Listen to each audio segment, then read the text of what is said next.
+1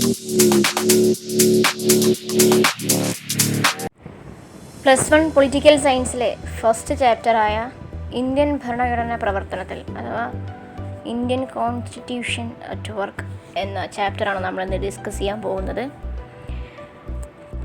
എന്താണ് ഭരണഘടന, അല്ലെങ്കിൽ ഒരു ഭരണഘടനയുടെ കർത്തവ്യങ്ങൾ എന്തൊക്കെയാണ്, സമൂഹത്തിന് വേണ്ടി, രാജ്യത്തിന് വേണ്ടി അത് എന്തൊക്കെയാണ് നിർവഹിക്കുന്നത്, നമ്മളുമായിട്ട്, അതായത് ആ രാജ്യത്ത് ജീവിക്കുന്ന ആളുകളുമായിട്ട് ആ ഭരണഘടന എങ്ങനെയെല്ലാം ബന്ധപ്പെട്ടിരിക്കുന്നു തുടങ്ങിയ ചോദ്യങ്ങൾക്കുള്ള ഉത്തരങ്ങളാണ് ഈ ചാപ്റ്ററിൽ നമ്മൾ ഡിസ്കസ് ചെയ്യുന്നത്.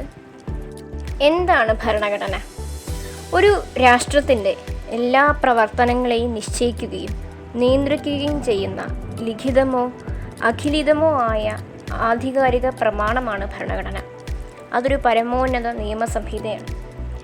ഒരു ജനാധിപത്യ രാജ്യത്ത് ഭരണഘടന അനിവാര്യമാണ്. ജനങ്ങളുടെ അവകാശങ്ങളും സ്വാതന്ത്ര്യങ്ങളും ഉറപ്പാക്കാൻ ഭരണഘടന ആവശ്യം. നമ്മളൊരു രാജ്യത്ത് ജീവിക്കുമ്പോൾ അല്ലെങ്കിൽ ഒരു കുടുംബത്തിൽ ജീവിക്കുമ്പോൾ നമുക്ക് ചില ചുമതലകളുണ്ട്, അല്ലേ? നമ്മുടെ കുടുംബത്തോട് ചെയ്യേണ്ടത് അല്ലെങ്കിൽ നമ്മുടെ രാജ്യത്തോട് ചെയ്യേണ്ടതായിട്ട്. അതേപോലെ തന്നെ ഏതൊരു ഭരണഘടനയ്ക്കും ആ രാജ്യത്തോട് നിർവഹിക്കേണ്ട ചില ചുമതലകളുണ്ട്. അതായത് ഇന്ത്യൻ ഭരണഘടന പ്രധാനമായും 5 ചുമതലകളാണ് നിർവഹിക്കുന്നത്. അതിൽ ഒന്നാമത്തെ, ഭരണഘടന ഏകോപനവും ഉറപ്പും നൽകുന്നു. Constitution allows coordination and assurance. രണ്ടാമത്തെ, തീരുമാനമെടുക്കാനുള്ള അധികാരം വ്യക്തമാക്കൽ. Specification of decision making powers. ഇനി മൂന്നാമത്തെ, ഗവൺമെൻറ്റിൻ്റെ അധികാരങ്ങൾക്ക് പരിധി നിർണ്ണയിക്കൽ. Limitations on the powers of the government. 4, ഒരു സമൂഹത്തിൻ്റെ ലക്ഷ്യങ്ങളും അഭിലാഷങ്ങളും. Aspirations and goals of a society. 5, ഒരു ജനതയുടെ മൗലിക വ്യക്തിത്വം. Fundamental identity of a people. ഇങ്ങനെ 5 ചുമതലകളാണ് നമ്മുടെ ഭരണഘടന നിർവഹിക്കുന്നത്. ഒന്നാമത്തെ, ഭരണഘടന ഏകോപനവും ഉറപ്പും നൽകുന്നു. നമുക്കറിയാം, നമ്മുടെ ഇന്ത്യൻ സമൂഹം എന്ന് പറയുന്നത് വൈവിധ്യങ്ങൾ നിറഞ്ഞതാണ്. പലതരത്തിൽ പല മതവിഭാഗങ്ങളുണ്ട്. അതായത് ഹിന്ദുക്കളുണ്ട്, മുസ്ലിങ്ങളുണ്ട്, ക്രിസ്ത്യൻസ് ഉണ്ട്. ഇതുകൂടാതെ തന്നെ ബുദ്ധ മതം, ജൈനമതം, പാഴ്സി, സിഖ്, അങ്ങനെ ഏതാണ്ട് 8 മതങ്ങളോളം ഇന്ത്യയിലുണ്ട്. പിന്നെ പലതരത്തിലുള്ള ജാതികളുണ്ട്, പലതരത്തിലുള്ള തൊഴിലുകൾ, അല്ലേ? ഓരോരുത്തർക്കും ഓരോരോ തൊഴിലുകളാണ്. പലതരത്തിലുള്ള കഴിവുള്ള ആളുകളുണ്ട്, പല വിനോദങ്ങളിൽ ഏർപ്പെടുന്ന ആളുകളുണ്ട്, പല അഭിരുചികളിലുള്ള ആൾക്കാരാണ് എല്ലാവരും. അപ്പോൾ ഇങ്ങനെ ഓരോ തരത്തിലും ഓരോ വ്യക്തിയും വ്യത്യസ്തരാണ്. അവരിൽ തന്നെ സമ്പന്നരുണ്ട്, ദരിദ്രരുണ്ട്, വൃദ്ധരുണ്ട്, യുവാക്കളുണ്ട്. അപ്പോൾ ഇങ്ങനെ വൈവിധ്യങ്ങൾ നിറഞ്ഞൊരു സമൂഹത്തെ ഏകോപിപ്പിക്കാനായി നമുക്ക് ചെയ്യാൻ പറ്റുന്ന ഒരു കാര്യം എന്ന് പറയുന്നത് അടിസ്ഥാനപരമായി എല്ലാവർക്കും ഒരുപോലെയുള്ള നിയമങ്ങൾ നിർമ്മിക്കുക എന്നുള്ളതാണ്. ഇപ്പം നമ്മുടെ ഭരണഘടനയുടെ നിയമങ്ങൾ എന്ന് പറയുന്നത് രാജ്യത്തെ എല്ലാ വ്യക്തികളും അനുസരിക്കാൻ ബാധ്യസ്ഥരാണ്. അപ്പോൾ അങ്ങനെയാകുമ്പോൾ ഇത്തരത്തിലുള്ള വ്യത്യസ്തങ്ങളും വൈവിധ്യങ്ങളും ഒക്കെ മാഞ്ഞുപോയി എല്ലാവരും ആ ഭരണഘടനയുടെ മുൻപിൽ തുല്യരായി മാറും. അപ്പോൾ ഇങ്ങനെ ഒരു സമൂഹത്തിലെ അംഗങ്ങൾക്കിടയിൽ ചുരുങ്ങിയ തോതിലെങ്കിലും ഏകോപനമുണ്ടാക്കുന്ന അടിസ്ഥാന നിയമങ്ങളുടെ ഒരു സംഹിത പ്രദാനം ചെയ്യുന്നതാണ് ഭരണഘടനയുടെ ഒന്നാമത്തെ ചുമതല എന്ന് പറയുന്നത്. രണ്ടാമത്തെ, തീരുമാനമെടുക്കാനുള്ള അധികാരം വ്യക്തമാക്കൽ. Specification of decision making power. അടിസ്ഥാന നിയമങ്ങളുടെ ഒരു സംഹിതയാണ് ഭരണഘടന. ഒരു രാഷ്ട്രം രൂപീകരിക്കപ്പെടുന്നതും ഭരിക്കപ്പെടുന്നതും ഒക്കെ ഈ നിയമങ്ങൾക്കനുസരിച്ചായിരിക്കും. അപ്പോൾ സ്വാഭാവികമായും 3 ചോദ്യങ്ങളാണ് അവിടെ ഉയർന്നു വരുന്നത്. ആർക്കാണ് നിയമം നിർമ്മിക്കാനുള്ള അധികാരം? ആരാണ് നിയമം നടപ്പിലാക്കേണ്ടത്? ആരാണ് നിയമം വ്യാഖ്യാനിക്കേണ്ടത്? എന്നിങ്ങനെ നിയമം നിർമ്മിക്കുന്നതിലും നടപ്പിലാക്കുന്നതിലും വ്യാഖ്യാനിക്കുന്നതിലുമൊക്കെ തീരുമാനമെടുക്കാനുള്ള അധികാരം ആർക്കാണെന്ന് ഓരോ രാജ്യത്തെയും ഭരണഘടന വ്യക്തമാക്കുന്നുണ്ട്. ഇപ്പോൾ രാജവാഴ്ചയുള്ള രാജ്യങ്ങളിലാണെങ്കിൽ തീരുമാനമെടുക്കാനുള്ള അധികാരം ഭരണഘടന നൽകുന്നത് രാജാവിനായിരിക്കും. ഇനി ഏകകക്ഷി ഭരണം നിലനിൽക്കുന്ന പഴയ ഈ സോവിയറ്റ് യൂണിയൻ പോലുള്ള രാജ്യങ്ങളിലൊക്കെ ആണെങ്കിൽ അവിടെ തീരുമാനമെടുക്കാനുള്ള അധികാരം ആ ഭരിക്കുന്ന കക്ഷി ഏതാണോ അതിന് മാത്രമായിരിക്കും. എന്നാൽ ജനാധിപത്യ രാജ്യങ്ങളിലെ തീരുമാനമെടുക്കാനുള്ള അധികാരം ഭരണഘടന നൽകിയിരിക്കുന്നത് ആ ജനാധിപത്യ രാജ്യത്ത് ജനങ്ങൾ തിരഞ്ഞെടുക്കുന്ന ജനപ്രതിനിധികൾക്കായിരിക്കും. ഒരു സമൂഹത്തിൽ തീരുമാനമെടുക്കാനുള്ള അധികാരം ആർക്കാണെന്ന് നിശ്ചയിക്കലാണ് ഭരണഘടനയുടെ രണ്ടാമത്തെ കർത്തവ്യം. ഗവൺമെൻറ് എങ്ങനെ രൂപവത്കരിക്കണമെന്ന് ഈ തീരുമാനമെടുക്കാനുള്ള ഭരണഘടനയുടെ തീരുമാനം അനുസരിച്ച് ആയിരിക്കും. ഇനി ഇന്ത്യയുടെ കാര്യം എടുക്കുകയാണെങ്കിൽ ഇന്ത്യയിൽ നിയമങ്ങൾ നിർമ്മിക്കുന്നത് പാർലമെൻറ്റാണ്. നിയമനിർമ്മാണം നടത്തുന്നതിൽ തീരുമാനമെടുക്കാനുള്ള അധികാരം ഭരണഘടന നമ്മുടെ രാജ്യത്ത് നൽകിയിരിക്കുന്നത് പാർലമെൻറ്റിനാണ്. നിയമം നടപ്പിലാക്കുന്ന കാര്യത്തിൽ തീരുമാനമെടുക്കാനുള്ള അധികാരം നൽകിയിട്ടുള്ളത് കാര്യനിർവഹണ വിഭാഗത്തിനാണ്, അതായത് ഉദ്യോഗസ്ഥ വൃന്ദങ്ങൾക്ക്. ഇനി നിയമങ്ങൾ വ്യാഖ്യാനിക്കുന്ന കാര്യത്തിൽ തീരുമാനമെടുക്കാനുള്ള അധികാരം ഭരണഘടന നൽകിയിട്ടുള്ളത് നീതിന്യായ വിഭാഗത്തിനാണ്, അതായത് ജുഡീഷ്യറി. ചുരുക്കത്തിൽ തീരുമാനമെടുക്കാനുള്ള അധികാരം ഇന്ത്യയിലെ ഭരണഘടന നൽകിയിരിക്കുന്നത് ഭരണകൂടത്തിനാണ്. ഭരണകൂടം എന്ന് പറയുന്നത് ഈ നിയമനിർമ്മാണ വിഭാഗവും കാര്യനിർവഹണ വിഭാഗവും നീതിന്യായ വിഭാഗവും മൂന്നും കൂടെ ചേർന്നതിനാണ് നമ്മൾ ഭരണകൂടം എന്ന് പറയുക. ഇനി മൂന്നാമത്തെ, ഗവൺമെൻറ്റിൻ്റെ അധികാരങ്ങൾക്ക് പരിധി നിർണ്ണയിക്കൽ, അതായത് limitations on the powers of the government. തീരുമാനമെടുക്കാനുള്ള അധികാരം ഭരണഘടന ആ രാജ്യത്തിലെ ഭരണകൂടത്തിനാണ് നൽകിയിരിക്കുന്നത് നമ്മൾ കഴിഞ്ഞ ചുമതല പഠിച്ചപ്പോൾ മനസ്സിലാക്കി.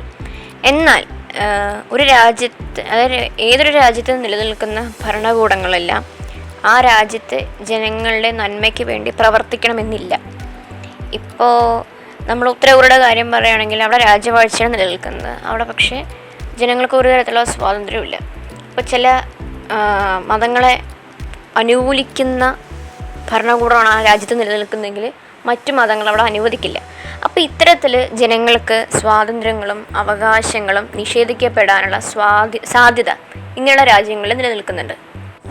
ചില പ്രത്യേക നിറത്തിലുള്ള വസ്ത്രങ്ങൾ ധരിക്കാൻ പാടില്ല, ചില ഗാനങ്ങൾ ആലപിക്കാൻ പാടില്ല, അതുപോലെ ചില ജാതികളിലോ വിഭാഗത്തിലോ പെട്ടവർ മറ്റ് വിഭാഗത്തിലുള്ള ആൾക്കാരെ സേവിക്കണമെന്നും അവർ സ്വത്ത് സമ്പാദിക്കാൻ പാടില്ല എന്നുള്ള വ്യവസ്ഥകൾ നിലനിൽക്കുന്ന രാജ്യങ്ങളുണ്ട്. പിന്നെ ഇപ്പോൾ ഈ നിറത്തിൻ്റെ പേരിലൊക്കെ വ്യത്യാസങ്ങൾ നിലനിൽക്കുന്ന രാജ്യങ്ങളുണ്ട്. അപ്പോൾ ഇതിനെയൊക്കെ അനുകൂലിക്കുന്ന നിയമങ്ങൾ ഈ രാജ്യങ്ങളിൽ ഉണ്ടെങ്കിൽ അവ അന്യായമാണ്.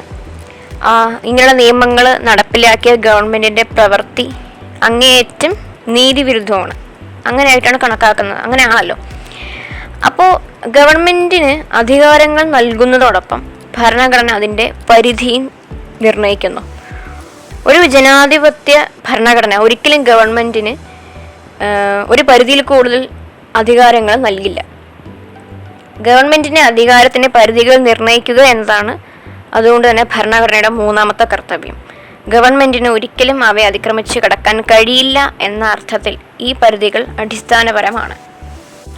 നമ്മുടെ രാജ്യത്തെ സംബന്ധിച്ചിപ്പോൾ ഈ ഗവൺമെൻറ്റിൻ്റെ അധികാരങ്ങൾക്ക് പരിധി നിർണ്ണയിക്കുന്നതിൽ മുഖ്യ ഘടകം എന്ന് പറയുന്നത് നമ്മുടെ മൗലികാവകാശങ്ങളാണ്, അതായത് ഫണ്ടമെൻ്റൽ റൈറ്റ്സ്. ഈ ഫണ്ടമെൻ്റൽ റൈറ്റ്സ് നിഷേധിക്കാൻ നമ്മുടെ രാജ്യത്തെ ഒരു ഗവൺമെൻറ്റിന് അധികാരമില്ല. അതുകൊണ്ട് തന്നെ ഒരു പരിധി വരെ നമ്മൾക്ക് അനുകൂലമല്ലാത്ത നിയമങ്ങൾ നടപ്പിലാക്കാൻ ഗവൺമെൻറ്റിന് കഴിയില്ല.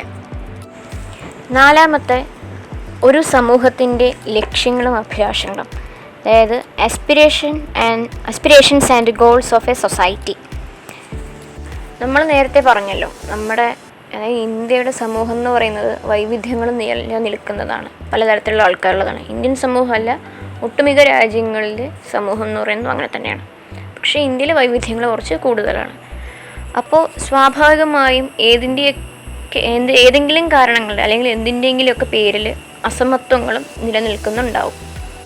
അപ്പോൾ ഇത്തരത്തിൽ അസമത്വങ്ങൾ നിലനിൽക്കുന്ന സമൂഹത്തിലെ ജനങ്ങൾ അസമത്വമില്ലാത്തൊരു സമൂഹം അഭിലഷിക്കും. ഇത്തരത്തിലുള്ള അസമത്വങ്ങൾ അവസാനിപ്പിക്കാൻ വേണ്ട കാര്യങ്ങൾ ചെയ്യാനുള്ള അധികാരം നമ്മുടെ ഭരണഘടന ഗവൺമെൻറ്റിന് നൽകിയിട്ടുണ്ട്. അത് ക്ഷേമ പ്രവർത്തനങ്ങളിലൂടെ ആവാം, നിയമങ്ങളിലൂടെ ആവാം, അങ്ങനെ പലതരത്തിലുള്ള മാർഗങ്ങൾ ഇതിനായി ഗവൺമെൻറ്റിന് സ്വീകരിക്കാം. നമ്മുടെ രാജ്യത്ത് നിലനിൽക്കുന്ന സംവരണം ഇതിനൊരു ഉദാഹരണമായിട്ട് നമുക്ക് എടുക്കാവുന്നതാണ്. പിന്നെ ചില മൗലികാവകാശങ്ങളും ഈ രാഷ്ട്ര നയത്തിൻ്റെ നിർദ്ദേശക തത്വങ്ങളോ ചില ജനകീയ അഭിലാഷങ്ങൾ സബലീകരിക്കാൻ ഗവൺമെൻറ്റിന് നിർദ്ദേശം നൽകുന്നുണ്ട്. ഒരു ഭരണഘടന സമൂഹത്തിൻ്റെ അഭിലാഷങ്ങൾ ഉൾക്കൊള്ളുകയും വ്യക്തമാക്കുകയും വേണം. ഇക്കാര്യത്തിൽ ഇന്ത്യൻ ഭരണഘടന ഒരു പടി മുന്നിലാണെന്ന് തന്നെ നമുക്ക് പറയാൻ പറ്റും. കാരണം സമൂഹത്തിലെ ഓരോ വ്യക്തിക്കും അന്തസ്സോടെയും ആത്മാഭിമാനത്തോടെയും ജീവിക്കാൻ ആവശ്യമായ ഭൗതിക ക്ഷേമവും വിദ്യാഭ്യാസവും ഉണ്ടായിരിക്കണമെന്ന് നമ്മുടെ ഭരണഘടനാ ശില്പികൾക്ക് നിർബന്ധമുണ്ടായിരുന്നു. അതിനനുസരിച്ചാണ് അവർ ഇന്ത്യൻ ഭരണഘടന നിർമ്മിച്ചിരിക്കുന്നത്. അപ്പോൾ ഒരു സമൂഹത്തിൻ്റെ അഭിലാഷങ്ങൾ സഫലീകരിക്കാനും നീതിയുക്തമായൊരു സമൂഹം നിർമ്മിക്കാനുമുള്ള അവസരങ്ങൾ ഉണ്ടാക്കാനായി ഗവൺമെൻറ്റിനെ പ്രാപ്തമാക്കുക എന്നുള്ളതാണ് ഭരണഘടനയുടെ 4ാമത്തെ കർത്തവ്യം എന്ന് പറയുന്നത്. ഒരു ജനതയുടെ മൗലിക വ്യക്തിത്വം അല്ലെങ്കിൽ fundamental identity of a people. ഇവിടെ എന്താണെന്ന് പറയുന്നത് പറഞ്ഞാൽ ഒരു ഭരണഘടന ആ രാജ്യത്ത് നിലവിൽ വരുന്നതിന് മുൻപ് അവിടുത്തെ ജനങ്ങൾ പലതരം വ്യക്തിത്വങ്ങളുള്ളവരായിരിക്കും. അതായത് ഭരണഘടനയ്ക്ക് ശേഷവും അവർ പലതരം വ്യക്തികൾ തന്നെയാണ്. പക്ഷേ ഈ ഭരണഘടന നിലവിൽ വരുന്നതിന് മുൻപുള്ള വ്യക്തിത്വം എന്ന് പറയുന്നത് ഏതെങ്കിലും മതത്തോടോ ജാതിയോടോ ഭാഷയോടോ അല്ലെങ്കിൽ പ്രദേശത്തോടോ ഒക്കെ ബന്ധപ്പെട്ട് കിടക്കുന്നതായിരിക്കും. അപ്പോൾ ഈ വ്യക്തിത്വങ്ങളെയൊക്കെ ഏകോപിപ്പിച്ച് ഒരു ദേശീയ വ്യക്തിത്വം, അതായത് ജനങ്ങൾ ഒരു കൂട്ടായ്മയായി അല്ലെങ്കിൽ ഒരു അസ്തിത്വമായി മാറുന്നത് അല്ലെങ്കിൽ മാറ്റുന്നത് ഭരണഘടനയാണ്. അപ്പോൾ ഇതാണ് ഭരണഘടനയുടെ അവസാനത്തെ, അതായത് 5ാമത്തെ ധർമ്മം എന്ന് പറയുന്നത്. ഇതിനായി ഭരണഘടന എല്ലാവർക്കും ഒരുപോലെയുള്ള കുറച്ച് അടിസ്ഥാന നിയമങ്ങൾ നിർമ്മിക്കും. എന്നിട്ട് ജനങ്ങൾ ഈ നിയമങ്ങളൊക്കെ സ്വീകരിക്കുമ്പോൾ ഒരു ദേശീയ വ്യക്തിത്വം രൂപം കൊള്ളും. അതായത് എല്ലാവരും ആ നിയമം അനുസരിച്ച് ജീവിക്കുമ്പോൾ എല്ലാവരുടെയും ജീവിതം അടിസ്ഥാനപരമായി ഒരുപോലെയാകും. അടുത്തതായി നമുക്ക് ഈ ചാപ്റ്ററിൽ ഡിസ്കസ് ചെയ്യാനുള്ള ടോപ്പിക്കാണ് ഭരണഘടനാ നിർമ്മാണ സഭ, അതായത് കോൺസ്റ്റിറ്റ്യുവൻ്റ് അസംബ്ലി. അപ്പോൾ ഈ ഭരണഘടനാ നിർമ്മാണ സഭയിലേക്ക്, അതായത് കോൺസ്റ്റിറ്റ്യുവൻ്റ് അസംബ്ലിയിലേക്ക് അംഗങ്ങളെ തിരഞ്ഞെടുക്കുന്നത് ബ്രിട്ടീഷ് പ്രവിശ്യകളിലെ നിയമസഭകളിലും നാട്ടുരാജ്യങ്ങളിൽ നിന്നുമായിട്ടായിരുന്നു. ബ്രിട്ടീഷുകാർ ഭരിച്ചുകൊണ്ടിരിക്കുന്ന സമയത്ത് തന്നെയാണ് ഈ ഭരണഘടനാ നിർമ്മാണ സഭ രൂപീകരിക്കപ്പെടുന്നത്. 1935 ഇന്ത്യ ഗവൺമെൻറ് നിയമപ്രകാരമാണ് ഈ നിയമസഭകളൊക്കെ സ്ഥാപിക്കപ്പെട്ടത്. അപ്പോൾ ഈ പ്രവിശ്യകളിൽ നിന്നും ഈ നാട്ടുരാജ്യങ്ങളിൽ നിന്നുള്ള പ്രതിനിധികൾ ഒക്കെ കൂടെ ചേർന്നാണ് ഭരണഘടനാ നിർമ്മാണ സഭ രൂപീകരിക്കപ്പെടുന്നത്. 1946 ഡിസംബർ 9 ഡൽഹിയിൽ വെച്ചാണ് ഇതിൻ്റെ ആദ്യ സമ്മേളനം നടക്കുന്നത്. അന്ന് സഭയിലെ മുതിർന്ന അംഗമായ ഡോക്ടർ സച്ചിദാനന്ദ സിൻഹ താൽക്കാലിക പ്രസിഡൻ്റായി തിരഞ്ഞെടുക്കപ്പെട്ടു. പിന്നീട് ഡിസംബർ 11 നടന്ന സമ്മേളനത്തിൽ ഡോക്ടർ രാജേന്ദ്ര പ്രസാദ് ഭരണഘടനാ നിർമ്മാണ സഭയുടെ സ്ഥിരം അധ്യക്ഷനായി തിരഞ്ഞെടുക്കപ്പെട്ടു. എങ്കിലും ഭരണഘടനാ നിർമ്മാണ സഭയൊക്കെ രൂപീകരിക്കപ്പെട്ടെങ്കിലും ഏതാണ്ട് ഇന്ത്യ വിഭജനം വരെ ഇതിൻ്റെ പ്രവർത്തനങ്ങളൊന്നും കാര്യമായിട്ട് നടന്നിട്ടുണ്ടായിരുന്നില്ല. ഇന്ത്യ വിഭജനത്തിന് ശേഷമാണ് ഭരണഘടനാ നിർമ്മാണ സഭ അതിൻ്റെ പ്രവർത്തനങ്ങൾ കാര്യക്ഷമമായി ആരംഭിക്കുന്നത്. ഭരണഘടന നിർമ്മിക്കുന്നതിനായിട്ട് 8 കമ്മിറ്റികളുണ്ടായിരുന്നു. Rules committee, steering committee, advisory committee, drafting committee, union subjects committee, states committee, provincial constitution committee, union constitution committee എന്നിങ്ങനെ 8 എണ്ണം. ജവഹർലാൽ നെഹ്റു, രാജേന്ദ്ര പ്രസാദ്, സർദാർ പട്ടേൽ, മൗലാന അബുൽ കലാം ആസാദ്, അംബേദ്കർ തുടങ്ങിയവരൊക്കെയായിരുന്നു ഈ കമ്മിറ്റികളുടെയൊക്കെ അധ്യക്ഷതയിൽ ഉണ്ടായിരുന്നത്. ഭരണഘടനയുടെ നിർമ്മാണത്തിന് ചുക്കാൻ പിടിച്ചത് ഇതിനകത്തെ ഡ്രാഫ്റ്റിംഗ് കമ്മിറ്റിയായിരുന്നു. ഡ്രാഫ്റ്റിംഗ് കമ്മിറ്റി 1947 ആണ് നിയമിക്കപ്പെടുന്നത്. അതിൻ്റെ ചെയർമാൻ ഡോക്ടർ BR അംബേദ്കർ തന്നെയായിരുന്നു. ഈ കമ്മിറ്റികളുടെയൊക്കെ നിർദ്ദേശങ്ങളും അഭിപ്രായങ്ങളുടെയൊക്കെ അടിസ്ഥാനത്തിൽ ഡ്രാഫ്റ്റിംഗ് കമ്മിറ്റി ഭരണഘടനയുടെ ഒരു കരട് രൂപം തയ്യാറാക്കി 1948 നവംബറിൽ ഭരണഘടനാ നിർമ്മാണ സഭ അത് ചർച്ചയ്ക്ക് വെച്ചു. ശേഷം 1 വർഷത്തിലേറെ നീണ്ടുനിന്ന ചർച്ചകൾക്കും ആയിരക്കണക്കിന് ഭേദഗതികൾക്ക് ശേഷം 1949 നവംബർ 26 ഈ കോൺസ്റ്റിറ്റ്യൂവൻ്റ് അസംബ്ലി ഭരണഘടനയ്ക്ക് അംഗീകാരം നൽകി.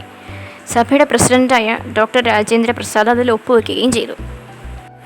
2 വർഷവും 11 മാസവും നീണ്ടു നിന്ന പരിശ്രമങ്ങൾക്കൊടുവിലാണ് നമ്മുടെ ഭരണഘടന നിർമ്മിക്കപ്പെടുന്നത്. ശേഷം 1950 ജനുവരി 26 നമ്മുടെ ഭരണഘടന നിലവിൽ വന്നു. അന്നാണ് നമ്മൾ റിപ്പബ്ലിക് ഡേ ആയിട്ട് ആചരിച്ചു പോരുന്നത്. ഇനി ഈ ചാപ്റ്ററിലെ അവസാനത്തെ ഇമ്പോർട്ടൻ്റ് ടോപ്പിക്കാണ് മറ്റ് രാജ്യങ്ങളുടെ ഭരണഘടനകളിൽ നിന്ന് ഇന്ത്യ കടം കൊണ്ട വ്യവസ്ഥകൾ.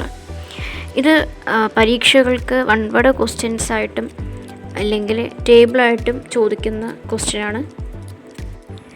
ബ്രിട്ടീഷ് ഭരണഘടനയിൽ നിന്ന് നമ്മുടെ രാജ്യം കടം കൊണ്ട വ്യവസ്ഥകളാണ് FPTP, അതായത് ഫസ്റ്റ് പാസ്റ്റ് ദി പോസ്റ്റ് വ്യവസ്ഥ, പാർലമെൻ്ററി ഭരണസമ്പ്രദായം, പൗരത്വം, നിയമവാഴ്ച, സ്പീക്കർ എന്ന സ്ഥാപനവും അദ്ദേഹത്തിൻ്റെ ചുമതലകളും, നിയമനിർമ്മാണ നടപടിക്രമങ്ങൾ എന്നിവ.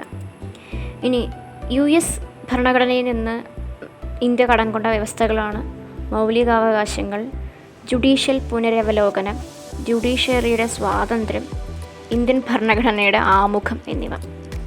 ദക്ഷിണാഫ്രിക്കൻ ഭരണഘടനയിൽ നിന്ന് ഇന്ത്യ കടം കൊണ്ടതാണ് ഭരണഘടനാ ഭേദഗതി എന്ന് പറയുന്നത്.